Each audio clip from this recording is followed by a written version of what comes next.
That's all for Storylines for this week. Today's episode was reported by me, Ainsley McClellan, and was originally heard on the Good Question Montreal podcast. Good Question Montreal is produced by Sarah Dubray with story editing and sound design by Craig Desson. If you like the show and are interested in the places that we call home, even if you don't live in Montreal, we'd love to have you. Subscribe to the Good Question Montreal podcast, which you can find on CBC Listen or wherever you get your podcasts. And also, there are 7 new local podcasts that have been launched by CBC across the country. If you're on Vancouver Island, in Calgary, Edmonton, Ottawa, Saskatchewan, or PEI, there's a new local podcast for you, with more to come. Storylines is produced by Craig Desson and AC Rowe. The show is part of the CBC Audio Doc Unit. I'm Ainsley McClellan. Thanks for listening.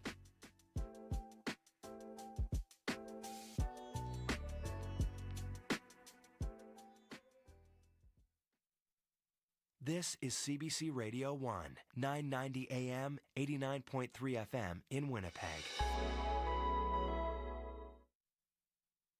Commotion with Elamin Abdelmahmoud. It's time to talk about funflation. Crime Story. You got one witness who can't be found. This American Life with Ira Glass. There are signs that read, see something, say something. Radio Lab. What is coming up? What is going wrong, actually? The Sunday Magazine with Pia Chattopadhyay. How does the last 24 plus hours complicate or change things? Telling Stories. Sunday night on CBC Radio 1 and on the Listen app. You know the feeling of finding a really good podcast? Or the feeling of someone always being there, like your favorite radio show? Stream CBC Podcasts, CBC Music, and CBC Radio anytime, anywhere. Download the CBC Listen app. This is CBC News. Good afternoon, I'm Rosanna Hempel in Winnipeg. At 12 o'clock, it's +4 in Winnipeg. Sunny today with a high of +7.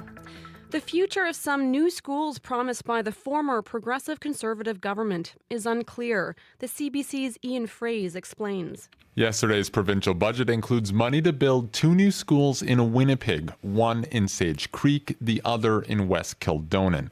But the budget has nothing to say about 7 other schools promised by the former Tory government. Current NDP Finance Minister Adrian Sala insists those schools haven't been cancelled, but he isn't saying if they're going ahead either. Sala spoke to reporters after presenting his budget at a Manitoba Chamber of Commerce breakfast.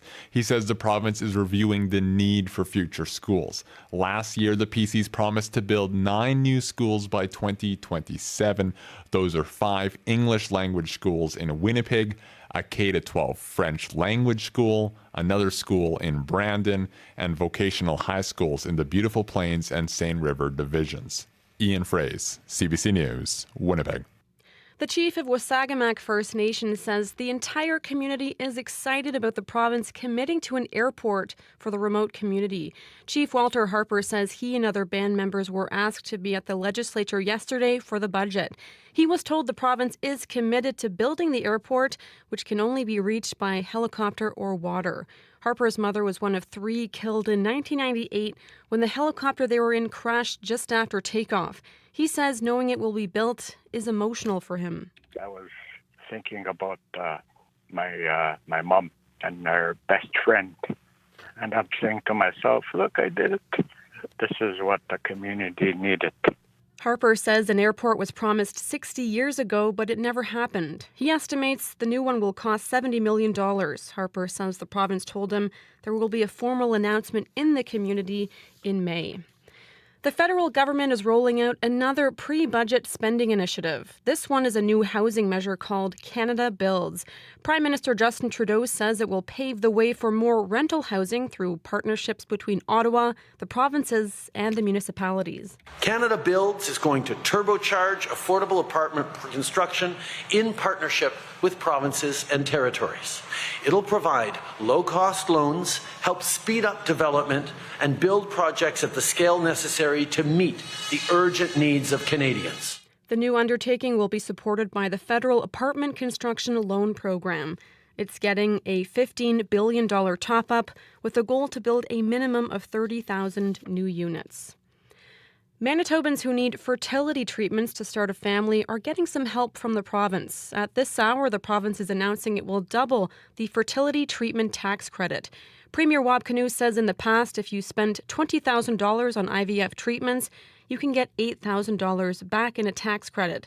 He says the changes mean you can now get up to a $16,000 tax credit for up to $40,000 in costs. IVF is expensive, and people often have to do multiple rounds of that.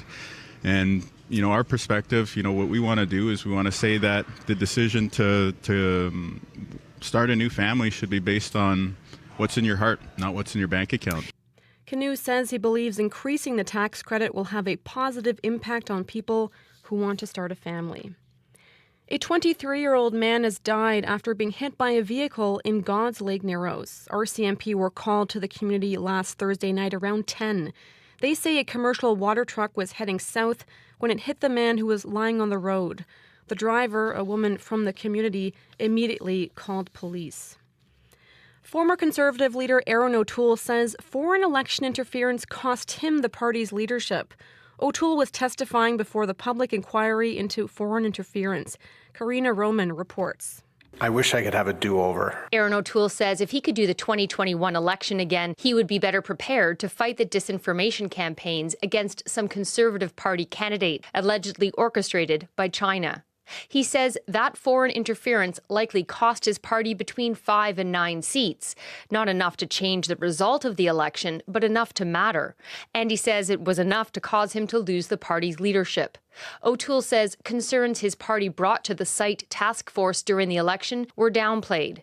Documents tabled at the inquiry show that the task force had intelligence about the attempted interference. The site process was not as complete, not as professional, and not as transparent as it should have been when there were reports like this and CSIS-generated intelligence. O'Toole says he expected the task force to issue public warnings about disinformation on platforms such as WeChat, but none came. Karina Roman, CBC News, Ottawa. Providing long-term support to Ukraine. Make no mistake, Ukraine can rely on NATO support now and for the long haul. NATO Chief Jens Stoltenberg says member countries will create a permanent structure to support Ukraine. The goal is to create an aid fund worth nearly $150 billion over the next 5 years, and to protect this effort in case Donald Trump is elected president in November. And Indigo Books and Music is going to become a private company. The retailer has agreed to a sweetened offer from a holding company connected to its largest shareholder, Trilogy Investments. Trilogy is owned by Gerald Schwartz, the spouse of Indigo Chief Executive Heather Reisman. That is the CBC News from Winnipeg. Your next local CBC News is at 12:30.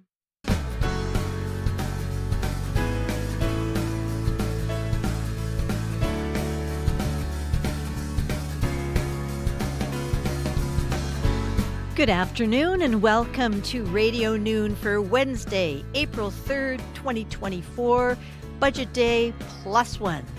And we're going to be talking quite a bit of budget in today's program.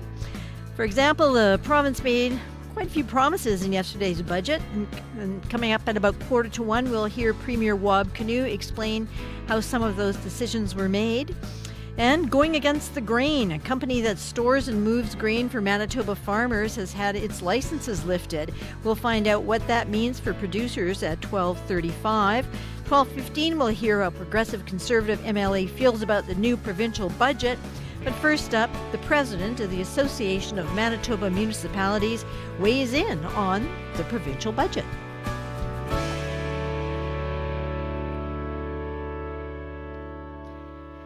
The NDP announced their new provincial budget yesterday. It addressed big topics like healthcare and housing. But what impact might it have on people living outside of Winnipeg? Cam Blight is the president of the Association of Manitoba Municipalities. Good afternoon. Good afternoon. So tell me, what were you hoping to see in the budget that wasn't there? I think we're hoping to see a larger increase to our municipal operating funds and our strategic infrastructure baskets for sure. We're also looking for a multi-year funding model in place that is long-term and predictable so municipalities can budget not just 1 year from year to year, but from 5, 10, 15 years down the road. Also, we're looking for increased investment in public safety, and that public safety basket remained stagnant and did not increase, and that's a major concern for municipalities across Manitoba. So public safety is a big priority for you. So what do you make of the $300 tax credit for home security cameras? I guess, I don't have too much to comment on that. That is just, it doesn't address crime. That is just something that individuals will be able to install in their homes and I guess watch the crime happen, but does not address the criminal activity that's taking place, and that is something that we're calling on. We do know that this provincial government said that they're going to be tough on crime, and we want to see that, and we want to see greater investment into municipal police forces and RCMP, and provide the municipalities with the necessary tools and resources to try and put together community safety and well-being plans, for example. Well, let's to be a bit more specific. You live in the Portage La Prairie area yourself. How big an issue is public safety there? Public safety is a big issue in our municipality, which is the Armor Portage La Prairie, but it's the single biggest thing that we hear at every single municipal visit that we do across the province of Manitoba, public safety and healthcare. And so our municipalities are no different than our neighboring municipalities or municipalities up north. We see, a lot of property owners or residents are feeling unsafe in their own homes. As we did a study recently, and only 5% of Manitobans feel more safe now than they did 5 years ago. So this is a major concern for all Manitobans, and we want to see some steps taken to address it. So were there things that you liked in the budget? Yeah, absolutely. You know what? I talked about an increase to our operating funding, and it was 2%. We were hoping for more, naturally, but we are pleased to see that there was a 2% increase. And also there's a commitment in the budget by the provincial government to work with our association and the City of Winnipeg to develop a new multi-year funding model. So we're extremely pleased to see that, and we look forward to working collaboratively with the provincial government and the City of Winnipeg on that. And, we're certainly pleased to see the investments in healthcare, not just in the City of Winnipeg, but also, all of our centres across the province of Manitoba. We were really pleased to see that, and we want to work with the province of Manitoba to help them achieve and accomplish their goals. And how included did you feel in the government's discussions leading into this budget? I would say the conversations were very good. As we got closer to the date, the actual release, there's a little bit less dialogue in a sense, but we understand that. We can appreciate that. But we certainly feel that we've had an opportunity to have, close conversations and dialogue with the various departments. And, we know that the province of Manitoba has already reached out to us to carry on those conversations. So we're going to start working towards the next budget right now. And, maybe we can fill in the gaps in some of the areas that we felt were lacking throughout the year. So we've been pleased so far, and we look forward to further conversations. Well, the budget's out now. So how will the AMM be working in the coming days and weeks to engage with the government as the budget's implemented? As you said, you're looking forward to it. And of course, it's only been 6 months. So what are you looking forward to doing or actually, getting involved with? Yeah, well, myself and the executive team, we do have regular meetings with the ministers, and our AMM staff is constantly working with the provincial staff behind the scenes. And we also do have a strategic stakeholders collective agreement group that sits down, and we have various discussions. It's kind of a brainstorming session to find ways to improve certain areas that we feel is lacking. And so we'll continue on those conversations. But as I said, we've already received, ministers have reached out to us looking for some meetings to discuss some of our concerns. So we feel that these conversations will be taking place as early as next week. Well, thanks very much for being with us on Radio Noon. Thank you very much for having me. Have a great day. Bye-bye. That's Cam Blight. He is the president of the Association of Manitoba Municipalities. Sing, sway, and swoon on Marvin's Room. Move and groove to the rhythm of Saturday Night Jazz. Crest with the best next wave of Indigenous music on Reclaimed. Savor the flavor of the Francophone world on C'est Formidable. And treasure the arias and encores with Julian Nasrallah and Tempo. Saturday Night Means Music on CBC Radio 1 and on the CBC Listen app.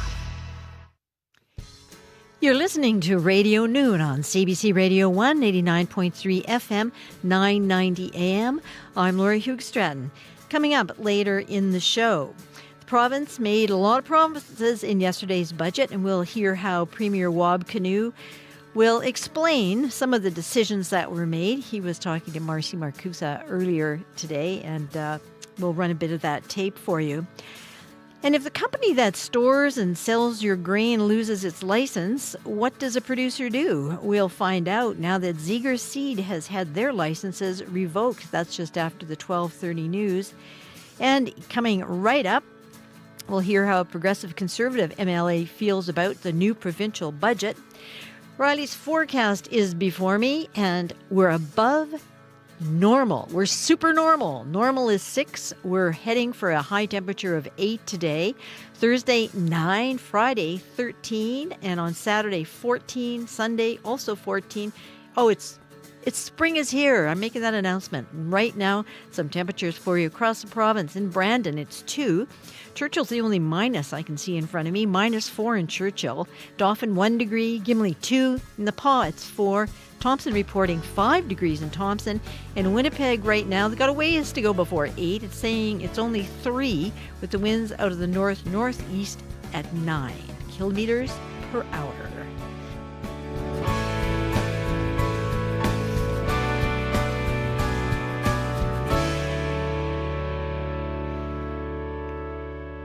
$24.1 billion. That's how much the province plans to spend next year. In its provincial budget released yesterday, the NDP government made big promises to spend a lot of money on health care, like 2 new ERs and a promise to hire 1,000 more health care workers. There's also tax credits for EVs, renters, and fertility treatments. And for reaction to the budget, we've reached Obi Khan, the progressive conservative MLA for Fort White, an opposition finance critic. Good afternoon. Good afternoon. Thank you for having me on. It's a pleasure. So how would you characterize the budget?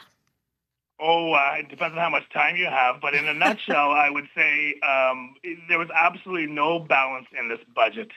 There was no plan for growing the economy. It is a completely overloaded social cart.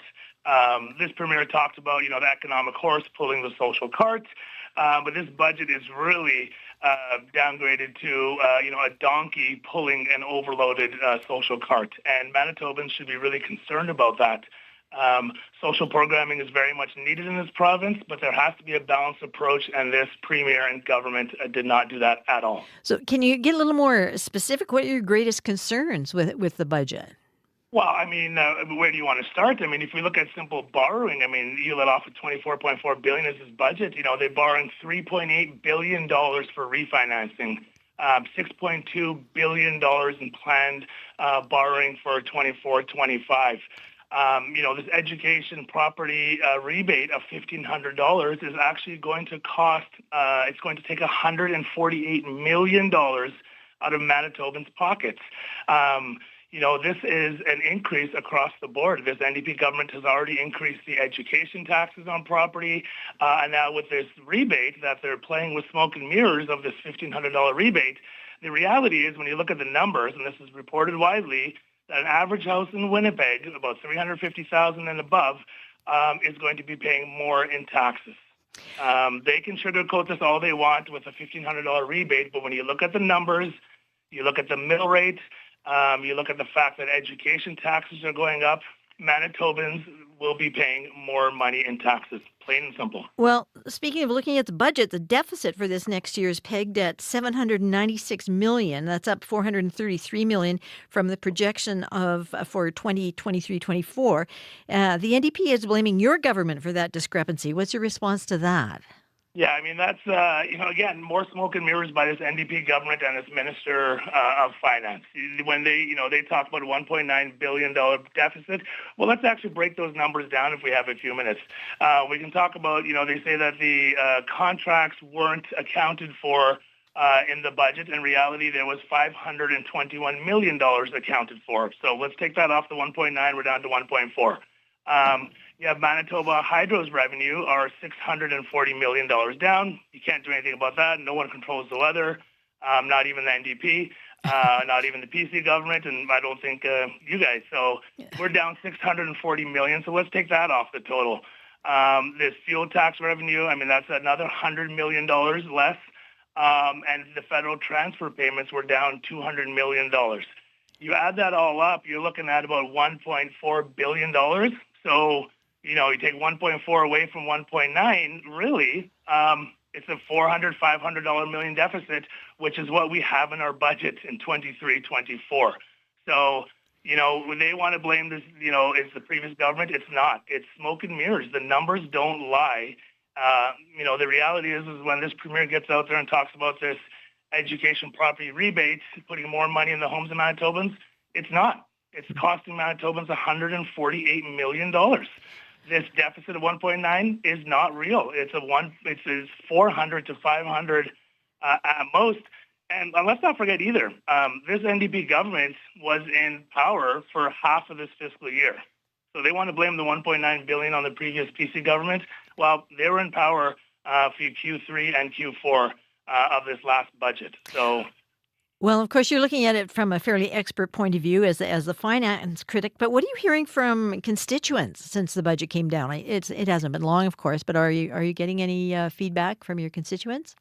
Yeah, I mean, the biggest thing I'm hearing from my constituents, in Fort White, and various people have reached out to me across the province, and they have real concerns. And their concerns are echoed in my opening statement, that this budget was very heavy on social parts, the social programming, which, a lot of it is needed in this province, but there was no balanced approach to this. There was nothing talking about growing the economy. It's really, really sad. I was at the Manitoba Chamber of Commerce breakfast this morning where the Minister of Finance, Adrian Salas, spoke for 45 minutes and not one mention of growing the economy in the province. Manitobans should be very concerned. Along with people really upset about this $1,500 rebate that, hey, we're all going to end up paying more money. And that's the average house in Winnipeg, $350,000 plus. But let's also not forget, over the next couple of years, this is going to continue to go up in the NDP plan. Their education tax will continue to rise, therefore costing Manitobans more and more money every year, because as that education tax rises, their $1,500 stays the same. So you're going to pay more money this year, next year, the year after, and then, God willing, in 2027, the NDP will be out and we'll be back in there to fix their mess. Well, just before I let you go, you did hint at the value of social programs. Was there anything that you liked in the budget? Yeah, I mean, there's definitely some stuff in the budget that we like. The addressing homelessness is something that is much needed. The prenatal programming. They did also keep the previous PC government tax cuts. It's actually kind of fun. Sorry to go back on this one, but the best announcement they had in their budget for making life more affordable, and it says it in the budget itself. They should choose their wording a little more carefully. That the previous tax cuts that were enacted by the previous government. So they do mention that does make life more affordable for Manitobans. There was some good stuff for social programming in the budget, for sure there was. We need a lot more of that in Manitoba. The key, though, is having a balanced approach. And there was absolutely no balanced approach. And things like infrastructure, which is much needed in Manitoba, $163 million cut. Wow. $100 million cut from new schools and daycares. The Arts, Culture, and Sporting Community Fund, which I was, very proudly the previous minister of executing that fund, $100 million cut. $100 million cut from arts, culture, and sports and community. These are all really, really concerning cuts to go with the increase in taxes. Manitobans should be very worried. And we haven't even talked about the debt borrowing cost this is going to cost the province, or hydro. Hydro is a real red flag that this government completely missed in this budget. Well, this will be an ongoing discussion, I can tell. So thank you very much for bringing us your point of view. Yeah, thank you very much for allowing. Sorry, some of those answers were a little long-winded, but there's a lot to cover in this budget, and Manitobans need to be aware of what's happening. So thank you for providing me the opportunity to put the facts as they are. Thank you. Bye-bye. That's Abhi Khan. He is a progressive conservative MLA for Fort White and the opposition finance critic. 80% of all advertising is ignored. That's why some advertisers employ cheeky advertising. It's usually bold, outrageous, and sometimes even rude, but always playful. It's so good. Cheeky advertising. On Under the Influence with Terry O'Reilly. Thursday morning at 11:30, 3:30 p.m. in Newfoundland. And on the CBC Listen app. You're listening to CBC Radio Noon. You're at 89.3 FM, 990 AM. I'm Laura Hugh-Stratton. It's denning season, which means urban coyotes are out and active. And despite our familiarity with them, there's still a lot we don't know about the animals. Shelley Alexander is the founder of the Canid Conservation Science Lab at the University of Calgary. She has some tips on how we can better coexist with coyotes. The number one thing that underscores all conflict is feeding. So directly we do have people that will feed them. That attracts them in. And food conditioning and that hand feeding is the driver of attacks on people. So coyotes simply wandering around the city, there's a perception that the presence of a coyote is an issue. That's not the heart of this. The issue is that once a coyote has been taught to try to take food from somebody's hand or expect it from people, they will approach people. And this is what we see happening in cities, right? So people will feel, well, it's really cold. I want to leave out food. I want to put out, or I don't bother to clean up the dog food or the fallen crab apples or anything from my backyard. There's a series of things that are attractants. Those coyotes learn to, one, diminish, we have what we call proximity tolerance. So that will drop and they'll start to be comfortable being closer to people. That proximity tolerance of how comfortable they feel depends on, they come in your backyard and they see you don't do anything, and so they're like, yeah, whatever. People aren't really a threat to me. That does not translate to I now want to attack people. When people then feed, and this is 100% of the cases that I looked at in the research, in Canada, of the, on average 3 people bitten or scratched across Canada on average per year over a 10-year period, 100% of those cases linked back to people hand feeding. Many people who are feeding animals either don't realize they're creating this habituation, loss of proximity, increased proximity tolerance. And those who hand feed them don't realize they are going to create a situation where a coyote will be killed. This may sound strange, but I've worked with captive wolves and with captive coyotes. I've raised coyote puppies, and some of which were hand fed. And what you see in the progression from hand feeding is a particular type of biting. They might grab on the pant leg. They might grab whatever seems to be closest to them.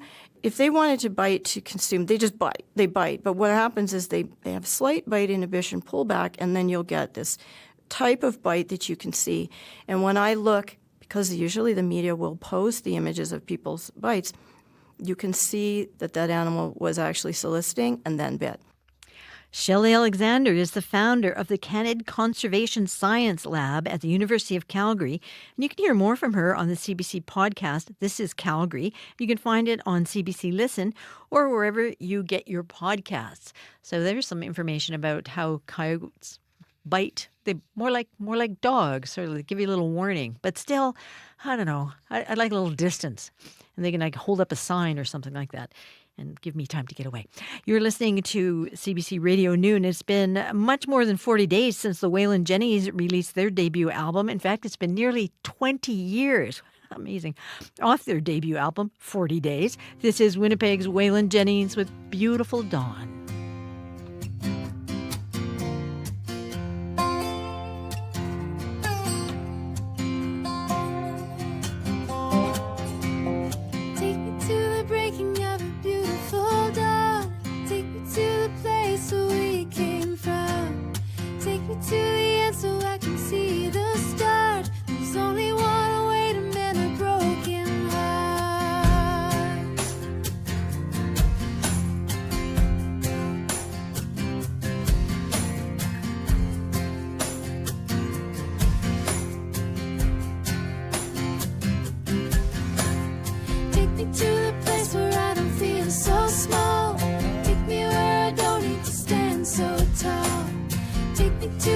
so I can fall apart. There's only one way to mend a broken heart.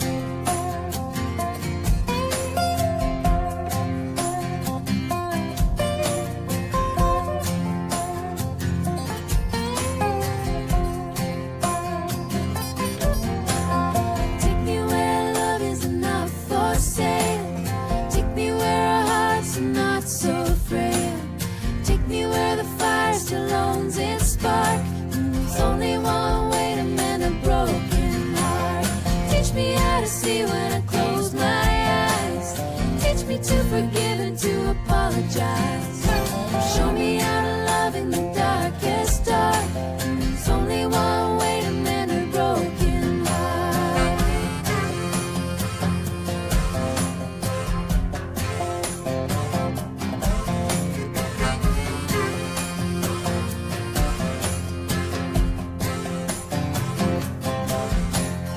Take me where the angels are close on hand. Take me where the ocean meets the sky and the land. Show me to the wisdom of the evening star. There's only one way to mend a broken heart. Take me to the place where I feel no shame. Take me where courage doesn't need a name. Learning how to cry is the hardest part. There's only one way to mend a broken. That's the Waylon Jennys with Beautiful Dawn. Their debut album, 40 Days, marks 20 years later this summer. Boy, they don't sound a day over 19, I would say. It's a very lovely song. And coming up in the next half hour of the show, Going Against the Grain, a company that stores and moves grain for Manitoba farmers, has had its license lifted. We'll find out what that means for producers after the news. And also we'll hear a little from Premier Wab Kinew as he does some splaining on the budget. The news is next.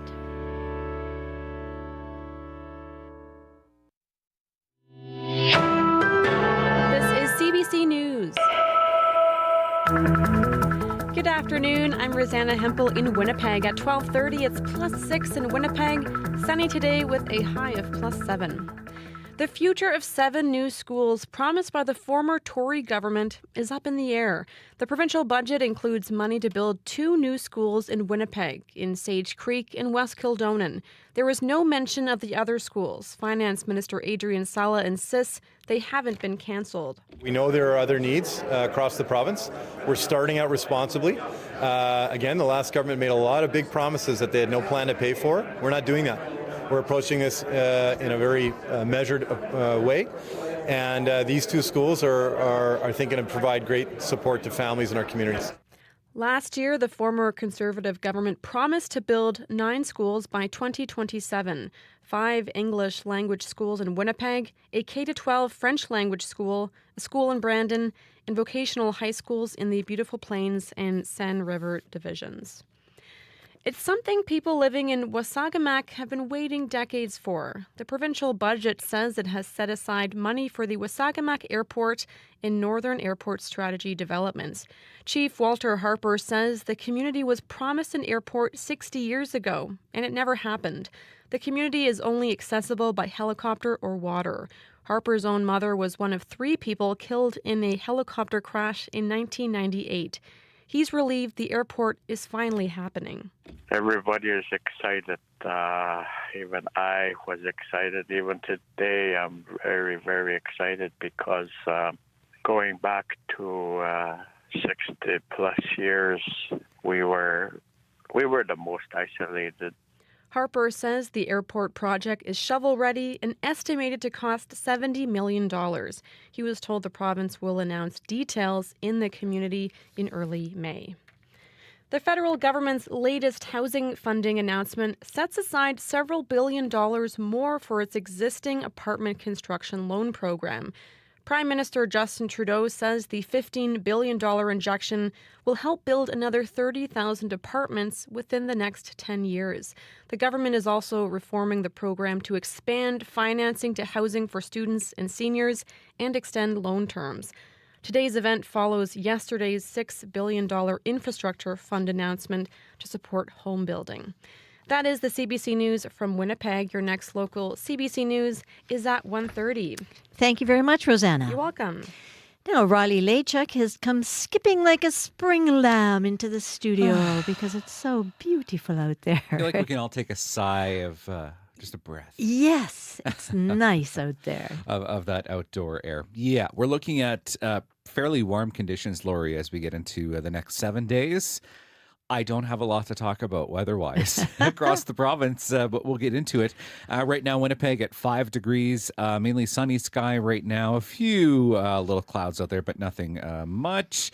The most part under a mainly sunny sky right now. A little bit of clouds starting to move into the Flin Flon Lynn Lake region. This ahead of some precipitation associated with a low that is moving across the northern prairies. Really not looking a lot in terms of precipitation per se, but yes, the chance there through northern Manitoba for a few snowflakes or a few showers as we get through the night tonight and into the day on Thursday. That quickly moves through. We start Thursday mainly sunny once again in southern Manitoba and mainly cloudy in northern Manitoba. Maybe a few more flurries as we head through the day tomorrow. But otherwise, we're looking at fairly calm conditions across southern Manitoba at least. And in terms of accumulation, the northeastern corner of Manitoba, so Lynn Lake, Brochet, Dooley Lake, looking at maybe a couple centimeters of snow by the time we hit Friday morning, but otherwise we're looking at a dry pattern across the province as we get through the balance of the work week here. So daytime highs today looking at 11 degrees in Melita, mainly sunny. Verdun and Brandon both at 7 this afternoon. 8s and 9s to the Red River Valley, 5 in Gimli, and Thompson increasing clouds today. With a high of 8 degrees. And yes, we have double digits, Lori, in your 7-day forecast. 9 degrees for Thursday, 13s and 14s through Friday, Saturday, Sunday, and Monday. Mainly sunny skies. And I know we do have that partial eclipse happening on Monday. And right now, I did revise the forecast a bit from yesterday. We're looking at a mainly sunny sky with a few clouds rolling in through the afternoon. So probably good weather in terms of viewing it, but we'll keep an eye on that forecast. And yes, I'll remind you once again, don't look directly Don't look. at it. Well, remember the last one, just about 3 years ago or something like that, and it was sort of sunny, cloudy, sunny, cloudy, sunny, cloudy, and we had those little glasses. But it was quite cloudy. We're like, oh, and then at the very last second, the clouds parted. Yeah. So we can hope for that. The cosmos hopefully will be on our That's side. right. We just clapped those glasses on our eyes and rejoiced. It was good. Well, keep us posted on all of that. Thank you very much, Riley. No problem. That's Riley Lachuk, weather specialist, and you can hear him this afternoon on Up to Speed, and you can see him on TV on CBC News at 6.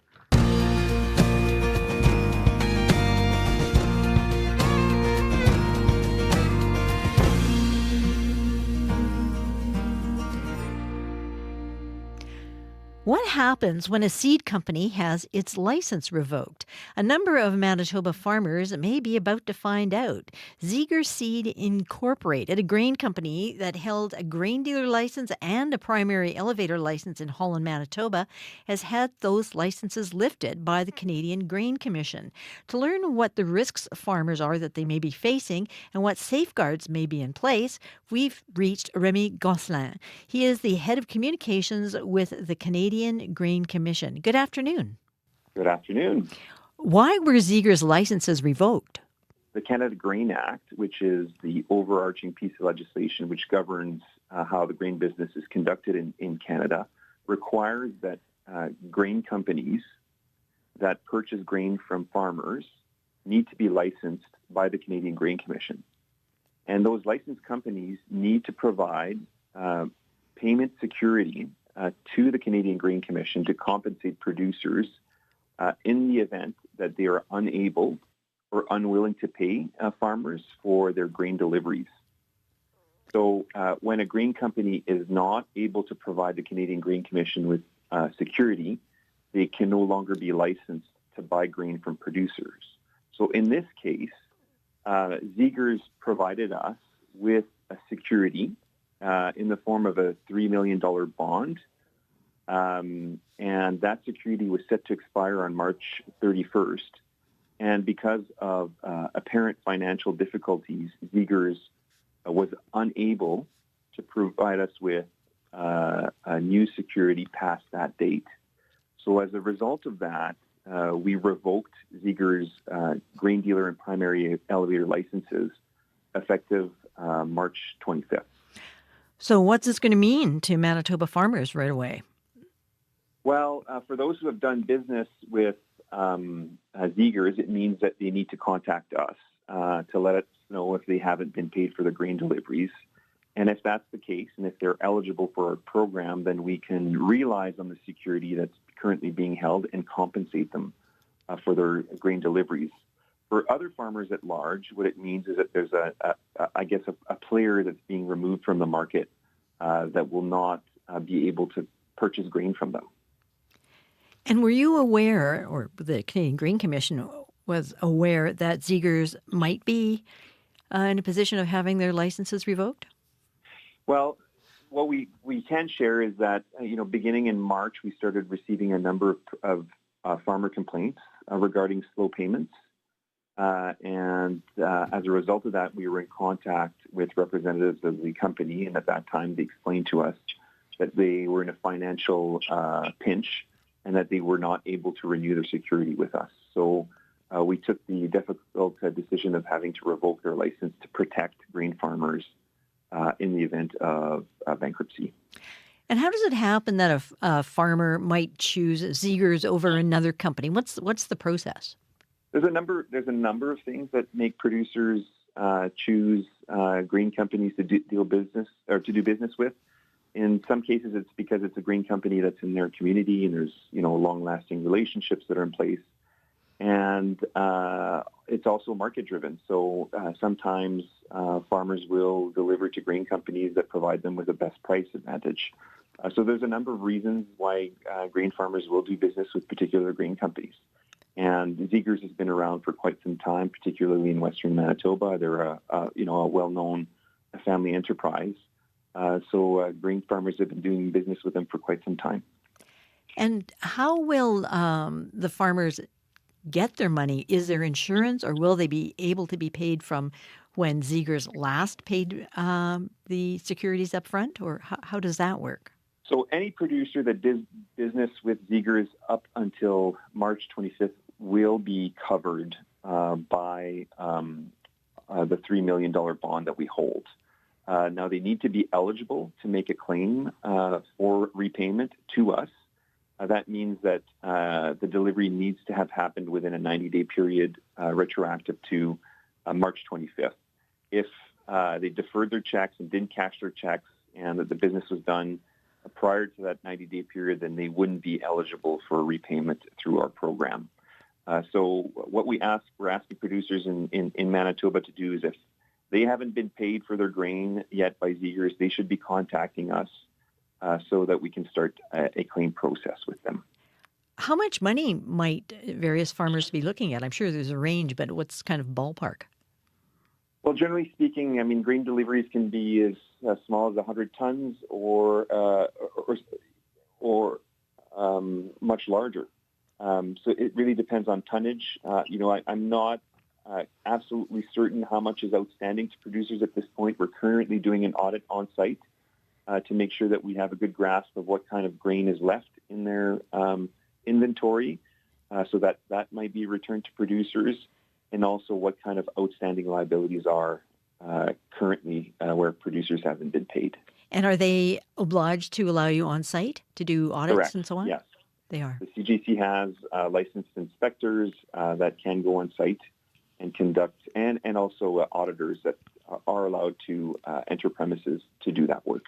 And is it likely that Ziegler's or another company in this situation might get their license back? Well, they would need to meet their conditions of their licenses, and at present they cannot. They cannot provide us with additional security. So until they can provide us with sufficient security to cover the type of business, regular business that they do with producers, they won't be licensed. And is it probable that the grain is just sitting there, or has it been sold and exported and the money's just not there? We do know that there's some inventory on site. A lot of the grain has moved out of the site as well. So for those producers whose inventory is already moved out, they can apply with us to have compensation. And there may be an opportunity for those producers who still have grain in their inventory to have that returned to them. Well, thank you very much for all the information. Good to talk to you. Thanks, Lori. Have a great day. Remy Gosselin is Head of Communications with the Canadian Grain Commission. Your local news at your fingertips. CBC News has a local news app made for your phone or tablet. So don't waste time scrolling for the local stories you want. Just download the app to get the information that matters to you when it happens. And how you want it. Another way to get your local news. The CBC News app. Download it today.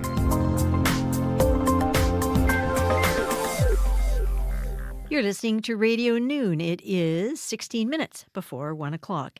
With the rising cost of food, saving money at the grocery store is a challenge, but the John Howard Society's Food Rescue grocery store in Brandon tries to make it a little easier. It finds soon-to-expire food and sells it at a steep discount to customers. Today, it's opening its brand-new 2,000-square-foot space in Town Centre Mall.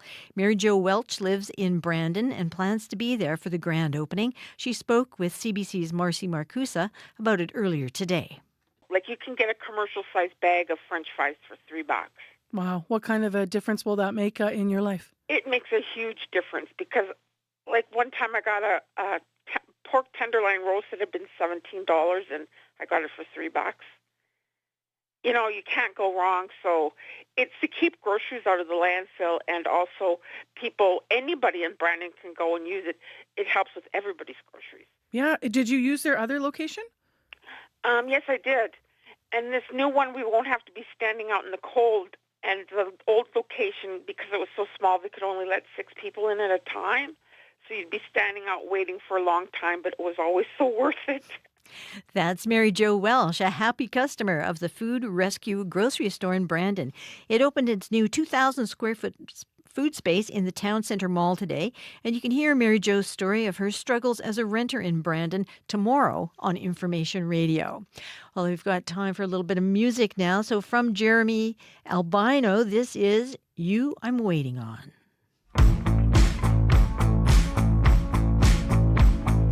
Still can't find words to say. Keep a distance day by day. Work the same old 9 to 5. Just watching as the time goes by. But I know, yeah, I know, yeah, I know you're coming for me. Don't come knocking at the door. I leave it hanging open, but it's you I'm waiting on. So come on, keep on working all the time, side by side, ignoring signs. I doubt myself with every look. Tension keeps on building up. Yeah, I know. Yeah, I know. Yeah, I know. I know you come for me. Don't come knocking at the door. I leave it hanging open, but it's you I'm waiting on. So come on, someday soon.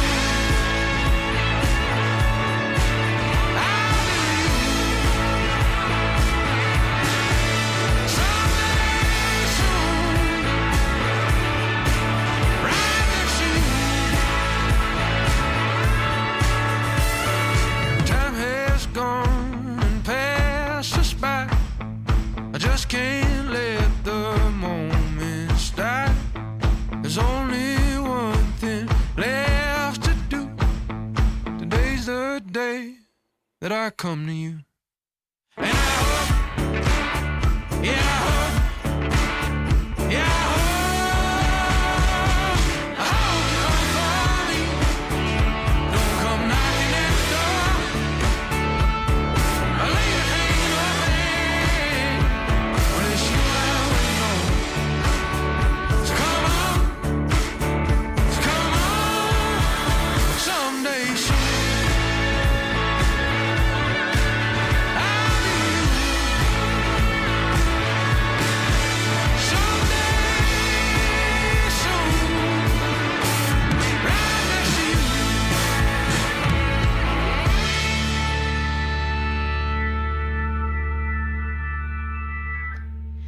Jeremy Albino with You I'm Waiting On.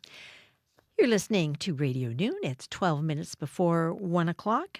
And Manitoba's NDP government delivered its first budget yesterday. It promises $310 million for the hiring of 1,000 new healthcare workers and building a new emergency room at Victoria Hospital. The government will also extend the provincial gas tax holiday by another 3 months and introduce changes to the education property tax next year. The province also faces $800 million deficit. An $800 million deficit for the year ahead. Premier Wab Kinew joined Information Radio's Marcy Marcusa this morning at Altea Active Winnipeg to talk about this budget. Here's some of that conversation. Basically, a lot of families out there are having those tough conversations. How do we find an extra $20, an extra $50 in order to cover the bills that keep piling up? And it's time that you have a government that matches that commitment. So we're doing that while we're investing in healthcare. There's $1 billion in new healthcare spending, and we're also finding ways through the $1,500 rebate for homeowners and the extension of the provincial gas tax to help you with the costs. Earlier this morning, we had a couple of panels on talking about what they liked in the budget and what worried them. And one of the comments that came up was, where is a more specific green action plan in this budget for Manitoba, or more announcements or promises on climate? And also, they were one of the people on one of the panels taking exception with the fact that there's a gas tax holiday. Even in this, while it makes it more affordable, it doesn't necessarily support a green economy. What's your response to that? The biggest threat to us making progress on climate change is if we lose the blue collar, and it's if we lose the middle class. And people are struggling right now because of inflation and high interest rates. And so we have to show flexibility, and that's what we're doing. So at the same time that we're letting you save money by having the lowest gas prices in Canada, we're also bringing in an incentive for electric vehicles and plug-in hybrids. We're bringing in the geothermal heat pump program so Manitobans can get off of fossil fuels for home heating. And I think the overall approach that we're taking with the climate issue is we're saying Manitoba, because of our low carbon electricity, we have a very credible path to net zero. And the way that we're going to get there is to use the carrot instead of the stick. We're going to use the carrot to incentivize people to make your next vehicle an electric vehicle or a plug-in hybrid. We're going to incentivize people to reduce the carbon footprint for your home heating bill, which, by the way, it also saves you money. So we think we got a really smart plan on climate. Why not more timelines in the budget tied to the promises you've made? So some timelines are there. I respect that. Consumption site, safe consumption site next year, I believe you said. Well, the work starts this year.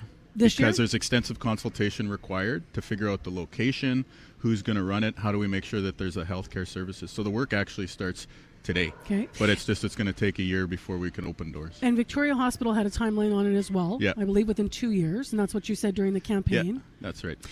What about some of the other promises? Ericsdale ER, for example, some of the other things that people may be looking for timelines on? Same timeline for Ericsdale as the Victoria, 2 years. And again, the work starts today. We got to do the design work and, the engineering and all that in order to be able to put shovels in the ground. But when we're talking about these healthcare construction projects, it's really important to recognize that part of the work to be able to open those doors is the staffing side. So that's why one of our big announcements yesterday, $1 billion in new investment for healthcare to hire 1,000 new staffers this year. About 100 new physicians, 210 new nurses, 90 new paramedics, and 600 new healthcare aides. If we do that this year, we come back next year and we'd make a similar staff hiring commitment, then we're in a position where we can open those doors for a new emergency department in South Winnipeg and in the Interlake in a responsible way. When can we expect, Premier, more details on how you're going to attract those healthcare workers? Repeatedly this morning, people have been writing to us and calling to us about who we're competing with. They're citing what BC does, for example, to attract healthcare workers in other provinces. There weren't any details about initiatives necessarily to attract new workers. Are you planning on more coming out? Absolutely. These workers are people who are in training programs in Manitoba right now, and we're going to personally, the Minister of Health and myself, offer jobs to upon completion. And when those folks join the front lines, combined with the town hall meetings that we've been having at the hospitals, the initiatives around retention, if we keep the folks that we have working on the front lines right now, We hire everybody who's in training programs. We recruit some folks internationally. We convince some folks who've gone to nursing agencies and who've retired recently to rejoin the front lines. That's how we find our way out of the staffing crisis. And if you go to a training program and someone's graduating and they say, I've enjoyed studying in Manitoba, but with respect, Premier Canoe, BC's going to pay me an extra, amount of money to entice me there. Why would I stay here? What will you say? Physicians themselves can never buy a home in Vancouver now. In Manitoba, home ownership is not only within the reach of a physician or a nurse or a healthcare aide or a healthcare professional, but you're also going to be able to buy a cottage here. We're taking real steps on affordability to ensure that you have a high quality of life. Plus, I think the most important thing we're doing relative to other provinces is the Health Minister, Uzoma Asseguera, and myself are committed to making the working conditions better, the culture in the workplace more respectful, addressing the issues around violence and mental health that we see, unfortunately, emerging with the patients because of addictions issues in the community. So really, it's a comprehensive approach. Budget day, we get a chance to issue the big picture numbers. But in terms of implementing the budget this year, it's all about acting a plan to make the working conditions better for the workers in healthcare and to make the outcomes better for the patients so that you're able to access healthcare closer to home and more quickly. Some questions that have been coming in from people this morning. One was on housing. Mary called in. She's a listener. Okay. She said there's 1,200 unused housing units. We have stock in the city. Why not mandate your housing minister to fill that stock in the city as part of a solution to getting more units up and running fast? And I'll just add to that Shauna McKinnon, who's been with Right to Housing for many, many decades in this province, as you know, said that she was happy there was something around housing and building for affordable units, but there wasn't enough specifics on social housing, and the numbers were still sort of 50% of where they'd like to see them. So what would you say to defend what you have in the budget around units for housing? We're exceeding everything that they're asking for. There's $70 million in capital for Manitoba housing. So Mary's asking about 1,200 units in the city that are offline right now. We're going to bring 3,000 units across the province, including in the city of Winnipeg, but also in communities like Dauphin and the Pembina Valley and Brandon, Thompson, etc. online. $70 million for the government to tackle the social housing side, and then $116 million overall to also work with organizations like Siloam Mission. I saw Tessa Blakey-Whitecloud here, so that they can stand up new housing units in the city. Other partners outside of the city to be able to offer seniors housing and other initiatives like that. We're bringing in this retail sales tax rebate to incentivize market-based housing. So effectively, across the whole spectrum, we're helping people get out of bus shacks and off of the street. We're helping people in permanent housing move into longer-term rentals, and people who are rentals to move into the situation of home ownership. So we have a very, very strong plan with housing. But I want to make clear that are there numbers with those? Pardon me to interject, but you're talking about the numbers, the dollar figure. $70 million translates to 350 new housing units for Manitoba Social housing units? Yes, Manitoba housing. Manitoba social housing units, okay. 350 new units there, and 3,000 units that are currently offline to be brought back online and get the renovations and maintenance. So that's what. But and that includes that unused housing stock that the listener wrote in about. Correct. And the reason why we need to act there is because the market is not going to look after social housing. The government has to do that.